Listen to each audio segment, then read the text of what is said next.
Bien, estamos en Conclusión TV.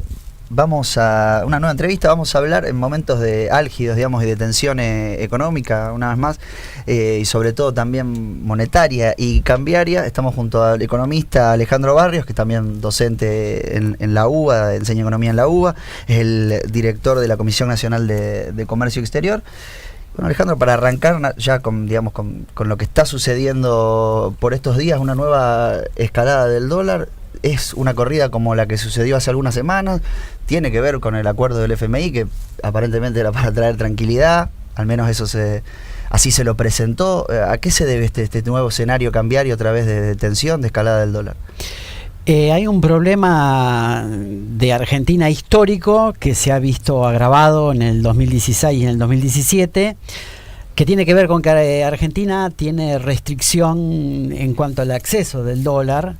La única fuente genuina son las exportaciones, y cuando las exportaciones no alcanzan para abastecer a toda la demanda de dólares que tiene la economía argentina, se recurre al endeudamiento. El primer año y el segundo año fue vía colocación de bonos, y en este tercer año, como eso se agotó, se está recurriendo al Fondo Monetario Internacional. El problema es que hay muchos actores que demandan dólares, que se ve que están evaluando que esta inyección de dólares que va a traer el Fondo Monetario Internacional no es suficiente, y están empezando a comprar a este precio el dólar, supuestamente porque están esperando que en el futuro sea más caro aún, ¿no? Es decir, si el mercado compra un dólar a 28, quiere decir que espera que va a salir más el dólar. Claro. O pretende que salga más. Porque si todos los actores que participan en esos mercados creyeran que va a haber estabilidad a partir del crédito del FMI, no saldrían corriendo a comprarlo a 28. Hubiesen quedado y lo hubiesen comprado en el futuro a 27, a 26, como estaba la semana pasada. Si lo están comprando a 28 y en una tendencia alcista, es porque creen que va a estar, más allá de que se equivoquen o no, ellos creen que va a estar más arriba aún, ¿no? Con lo cual, el endeudamiento con el Fondo Monetario, que trae terribles consecuencias para la economía real y para el futuro, ni siquiera está logrando el principal objetivo, que era tranquilizar, aunque sea una semana, al mercado financiero. Ahora vamos a hablar, le voy a preguntar sobre lo que va a exigir el Fondo Monetario y lo que viene en los próximos meses, pero este cambio que hubo en el Banco Central en apariencia también para calmar a los mercados. Teóricamente Luis Caputo, que era ministro de Finanzas, es un hombre, al ser de Wall Street y demás, tenía la confianza como para calmar al mercado. ¿Esto puede ser así? ¿También responde a cierta interna dentro del gobierno o del mundo financiero? Sí, es un actor que a esas personas que están comprando, que están demandando el dólar a este nivel, les trae más tranquilidad a Caputo que a Sturzenegger, ¿no? Eso es así, pero lo que se vio hoy, en la jornada de hoy, es que a pesar de eso, hay gente que está creyendo que el dólar va a tener una tendencia alcista, y por eso se llevan a comprar, aún con el desplazamiento de Sturzenegger y la llegada de Caputo, ¿no? Bien, y yendo ya un poco más a lo que viene, si bien esta tensión cambiaria se vive por estos días, también con cierto pánico, hay cierta locura también verde por el dólar aquí en el país, pero esto sería solo, digamos, el inicio de unos meses que ya se avisan duros, digamos. Los analistas económicos, incluso en distintos medios, hablan de que los meses, incluso analistas que han sido benévolos quizá también con el gobierno, avisan que los meses que vienen van a ser duros. ¿Por qué? ¿Qué va a exigir el fondo? Reducción del déficit fiscal. ¿Qué es lo que va a exigir el fondo que va a hacer que los próximos meses sean difíciles para la economía argentina? La economía argentina en los primeros meses del 2018 estaba teniendo un relativo crecimiento en algunos sectores respecto al 2017. Lo que va a generar este acuerdo y estos compromisos que asumió el gobierno nacional con el Fondo Monetario Internacional es detener ese crecimiento. Por lo tanto, lo que iba a ser un crecimiento de 3%, después se bajó a 2%, a 1%, y es posible que el segundo semestre del 2018 sea negativo, incluso aún, ¿no? Entonces, las consecuencias de esto que le exige el Fondo Monetario es, de alguna manera, achatar, enfriar los poquitos brotes verdes que se estaban empezando a ver a inicios del 2018. Es un plan de ajuste tradicional del fondo, que le pide un gran ajuste fiscal al gobierno, y bueno, y eso va a dar una señal al mundo privado de restricción de ingresos de los hogares, restricción para el consumo. Bueno, más del 70% del PBI es consumo, ¿no? Si se retrae el consumo, la actividad económica se va a ver de alguna manera con consecuencias negativas, o los sectores productivos que abastecen ese consumo también van a empezar a tomar precauciones en cuanto a no seguir con lo que estaban produciendo, porque si no va a haber un cúmulo de existencias, ¿no? Mencionó el sector productivo. ¿Qué rol está jugando, por ejemplo, la industria o por ahí los industriales en este modelo que por ahí pareciera como que no los contempla tanto a la cuestión productiva? Se apuesta más por lo financiero, por lo agropecuario, pero lo productivo como que está quedando un poco de lado. Sí, es una agenda que no ha tomado el gobierno, sobre todo la agenda productiva industrial, ¿no? La agenda productiva industrial no. Si bien hay algunos sectores dentro de la industria que le fue relativamente bien en el 2017, si uno mira la composición de toda la industria, lo que ve que son sectores que estaban muy vinculados a la obra pública. El caso de cemento, minerales no metálicos como el cemento, esos sectores habían tenido un relativo crecimiento en el 2017.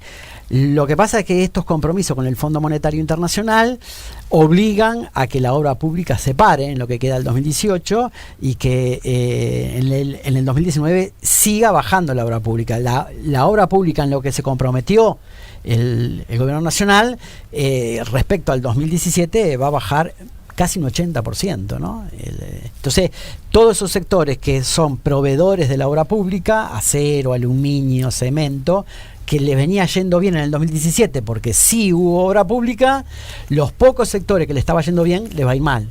Con lo cual, al universo industrial es posible que le vuelva a ir mal como en el 2016. Y en este escenario, el año que viene hay elecciones, o sea, ¿tiene margen el gobierno ante este escenario de exigencia de más ajuste fiscal por parte del FMI, una recesión que se viene y que parece que va a ir acompañada también de un ajuste fiscal?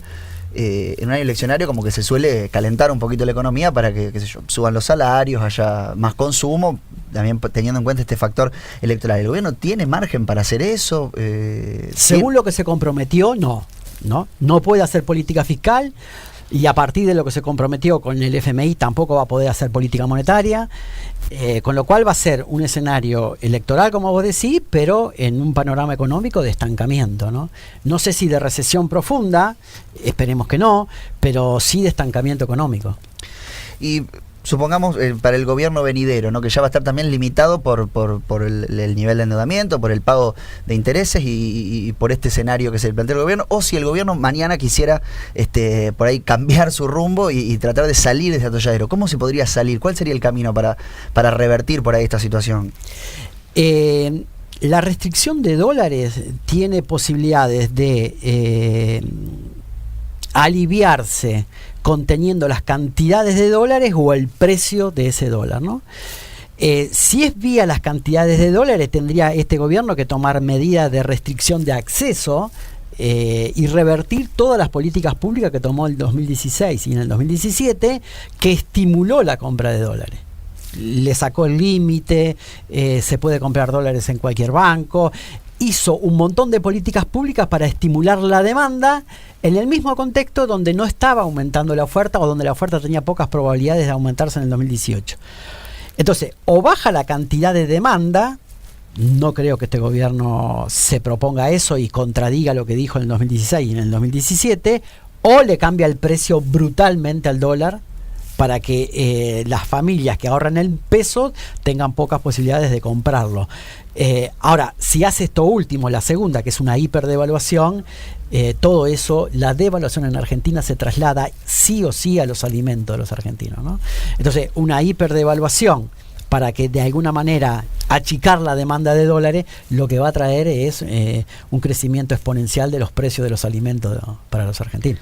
Es decir, a ver, el problema en general argentino, o sea, cuando se expandió siempre la industria, cuando creció la economía, se terminó en ante un laberinto que fue la restricción externa, la falta de dólares, que es también un escenario con el que se encontró Mauricio Macri. Uh-huh. Y el gobierno, digamos, no alivió eso, sino que, digamos, facilitó la salida de dólares también permitió que digamos, los exportadores liquidaran cuando quisieran, digamos, no tienen la obligación de liquidar en un determinado tiempo, sino que pueden esperar a que el dólar aumente más. Esto fue así, digamos, ante una escasez de dólares, el gobierno lo que hizo fue, digamos, generar más escasez. Más escasez, porque, por ejemplo, permitió que se compraran dólares sin límite para ahorro. Bueno, eso estaba limitado hasta el gobierno anterior. El gobierno actual lo que hizo fue levantar lo que comúnmente se denomina cepo, o sea, todo el mundo puede comprar determinada cantidad de dólares, todo el mundo puede comprar dólares e irse de turismo. Le aumentó mucha demanda al dólar privada, pero hizo otra cosa el gobierno que es terrible, que es que el déficit fiscal, que lo podría financiar vía pesos, él eligió de las 3 posibilidades que tiene un Estado para financiar su déficit público, que es aumentar los impuestos, emitir dinero o endeudarse. Eligió endeudarse en dólares para pagar el déficit fiscal en pesos, con lo cual le agregó otra demanda más, que ya estaba antes escaso cuando había déficit externo, le sumó más demanda privada y le sumó más demanda pública, con lo cual la disparada del dólar tiene que ver con eso, tiene que ver con que hay un exceso de demanda de estas divisas, que son pocas, y una oferta que está limitada, porque las exportaciones, a pesar de la voluntad del macrismo de abrirse al mundo y que el mundo nos compre, qué sé yo, las exportaciones del 2016, 2017 y parece la 2018 están en el mismo nivel. O sea, no aumentó la oferta de dólares y sí aumentó mucho la demanda de dólares, con lo cual el precio lo van a poner las personas que tienen posibilidades de abastecernos de dólares, que en la economía argentina son los agroexportadores. Se habla mucho hoy día del déficit fiscal, como que también se toma el crédito para afrontar el déficit fiscal, que como se habla mucho también del déficit fiscal primario, que es el que no cuenta los intereses, digamos, del endeudamiento. Pero como usted decía, ese déficit está en pesos y el préstamo es en dólares, digamos, entonces no se condiciría tanto tener que pagar, digamos, tomar dólares para pagar deuda en pesos. Esto, porque también hay una discusión interna entre los economistas, que dicen algunos que el problema es el déficit fiscal y otros que el problema es el déficit externo. El problema estaría siendo el déficit externo. ¿Sí? El déficit externo es el principal problema, porque yo tengo un déficit externo en el 2017 de 30.000 millones de dólares. A ese déficit externo le sumo el déficit fiscal que elijo como autoridad nacional financiarlo vía dólares. Entonces, necesito 30.000 millones de dólares para el déficit externo y necesito 12 puntos del PBI para el déficit, 7 puntos del PBI para el déficit fiscal. Bueno, entonces es una demanda muy alta de dólares que obviamente que los mercados no estaban en condiciones de seguirle prestando a la Argentina, y la Argentina cayó en un nuevo arreglo stand-by con el FMI. Ahora, fue como una crisis autogenerada, porque estos 7 puntos del PBI que tiene que financiar el Estado es una decisión del gobierno nacional hacerlo de esa manera. Podría hacerlo de otra. Bien, ya para ir cerrando.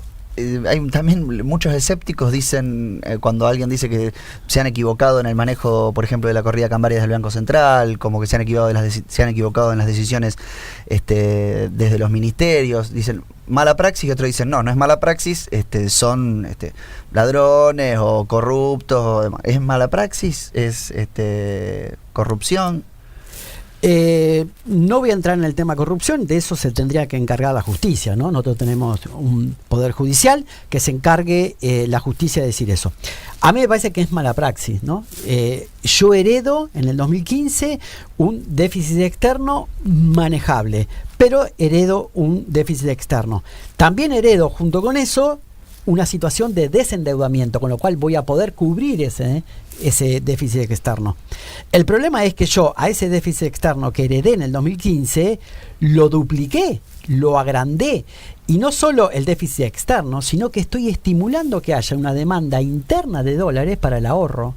Yo estoy estimulando que en el 2017 22.000 millones de dólares que el Estado tuvo que pedir afuera para engrosar la reserva, la clase media y la clase media alta se lo lleven para su casa en formación de activos externos, ¿no? Clase media alta y alta que con sus pesos compran dólares y se lo llevan para el colchón. Bueno, eso lo está estimulando el Estado. Entonces, al déficit externo que tenía en el 2017 lo estimulo generando importaciones innecesarias, promoviendo el turismo en el exterior, promoviendo formación de activos externos. Le estoy incrementando la demanda a una economía que venía con déficit externo.